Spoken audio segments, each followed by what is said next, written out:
আসসালামু আলাইকুম। আজ আপনাদের সামনে নিয়ে এসেছি একটি দেশি রান্না। চলুন শুরু করা যাক। এই রান্নাতে দিয়ে এক থাল ভাত অনায়াসে আপনি খেয়ে ফেলতে পারবেন, মাংসের থেকেও, যেটা আপনার কাছে বেশি সুস্বাদু মনে হবে। চলুন শুরু করি।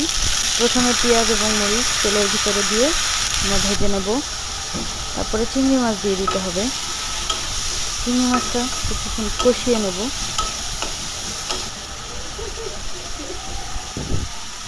যেহেতু আজকে আমরা শাক রান্না করব, তাই এর ভিতরে আমি কোনো রকম অ্যাডিশনাল মশলা ব্যবহার করছি না।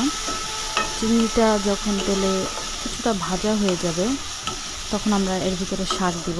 মনে রাখবেন, চিংড়িটা বেশিক্ষণ রান্না করা যাবে না, তাহলে চিংড়িটা শক্ত হয়ে আসবে। আমরা শাক দিয়ে দিব। শাকটা দিলে একটু ঢেকে দিতে হবে। শাক পানি ছাড়বে এবং সেই পানিতেই শাকটা সিদ্ধ হবে।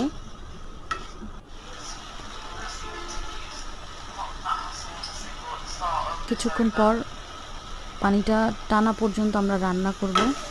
যেহেতু এটা একটা ভাজি, তাই খুব সুন্দরভাবে তেল ছাড়া না পর্যন্ত আমরা রান্না করে নেব। মাঝে মাঝে একটু মেরে দেবেন।